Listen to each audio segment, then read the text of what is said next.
Hello and good evening. Welcome to my channel. As ever, I of course will be reading you a story, 1000 word short story based on 5 random words, and the random words for today are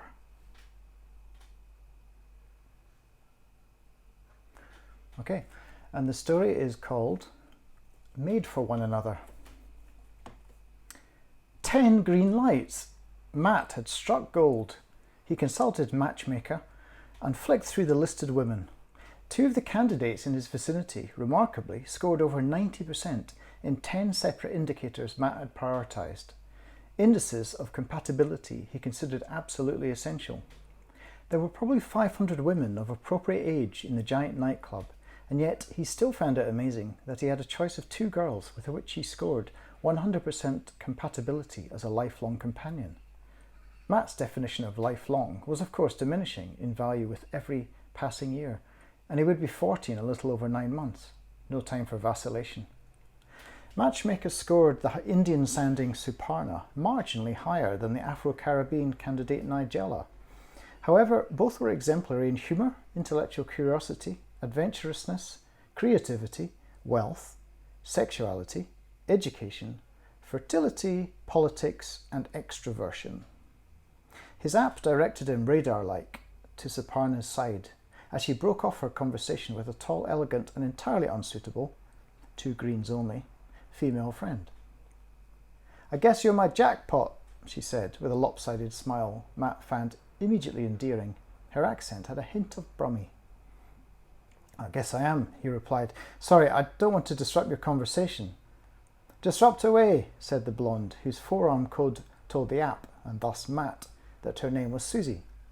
"I've got important tweeting to do." Suparna's friend turned to her phone and Suparna dropped her eyes to her empty glass.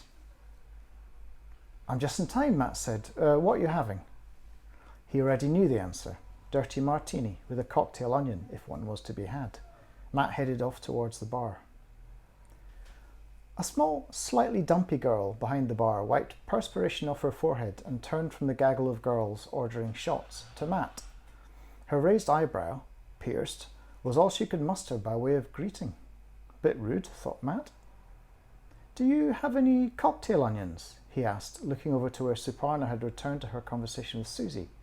Suparna returned his glance, and Matt's heart pounded a little faster. This made him feel immediately guilty when he found himself hunting Matchmaker for the location of his other match. "Does this look like a greengrocer?" "What?" The bartender's sarcasm was so cutting he found himself laughing. "An olive will be fine. Dirty martini and a pint of golden promise, please."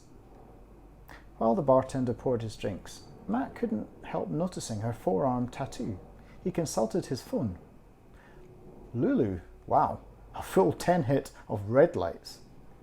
"Yeah, I hate you too, mate," Lulu said, placing the pint in front of him. Shit, she'd caught him looking at her profile. How excruciating. Yet she was smiling. "I'm sorry, it's just a reflex," Matt explained. "I saw your tattoo." The Q codes validated identity, so nobody could game the system by using a friend's phone. "You in OA?" she asked, spinning ice cubes in a martini glass. Matt had read about this weird phenomenon. OA stood for Opposites Attract, people who used Matchmaker to find people with whom they had nothing at all in common and then dated them. "Not at all," Matt replied, firmly collecting the drinks. "Shame," he thought he heard her say as he walked away. Things went brilliantly with Suparna, so much so that Matt didn't even go in search of Nigella, although she passed him briefly in the corridor, and Matt wondered if the look she'd given him had contained reproach. No matter, Suparna was witty and they were on the same level, having read many of the same books and seen the same films. They even felt the same about most of them. "Criticism of Tarantino is so predictable," Matt said. "Why doesn't he make a non-Tarantino kind of film?" she said, finishing his thought. "I know, like he has to make a film the way some idiot critic wants him to." After half an hour of conversation, Matt began to wonder if there was something wrong with his app. Why didn't he feel excited anymore? It was clear Suparna would have practically the same opinion as him on most things. They had no difficulty in finding overlapping interests and shared life goals. Susie had gone to chat to a rather butch-looking girl at the end of the bar, leaving them alone in their booth by the dance floor. Matt knew that if he asked her, Suparna would display the same indifference to the concept of dancing as he felt. "Top 5 holiday destinations," he blurted abruptly. Christ, he was sounding like clickbait now. Suparna, to her credit, gave it some serious thought. Petra, Tallinn, Santorini, Rio for the carnival. "Trekking the Inca Trail to Machu Picchu," Matt said, half joking. Some of the light left Suparna's eyes. "That's right, how did you..." Matt shrugged, his thoughts and eyes wandering in the direction of the bar. "My glass needs refreshed," he said. "Same again?" "I found some celery if you're really determined to get your 5 a day," Lulu said, as Matt approached the bar. He gave a thin smile, wondering what was wrong with him. Maybe he was just too fragile for this today. "How's the goddess?" Lulu asked, looking out towards Suparna. A bit inappropriate, Matt thought. He wondered how long Lulu had worked in a bar. She was either too green to be tactful or too jaded to care. "She's fine," said Matt non-committally. "That bad, eh?" Lulu said, pouring Matt a pint he hadn't ordered, something called Flotsam. "I didn't order that," Matt said. Lulu nodded. "I know, but this is the best beer we've got. Plus the neck oil's run out."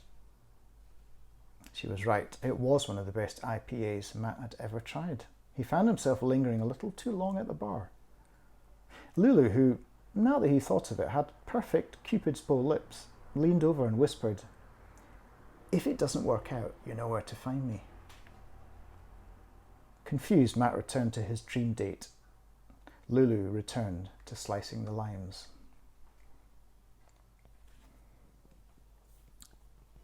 The end. That's my little story about the joys of internet dating in the future, or possibly in the present. I just added the little idea of having actually getting a tattoo which validates the identity that you are projecting, so that you can't lie in any way or borrow someone else's phone or game the system somehow. Anyway, yeah, I hope you enjoyed that.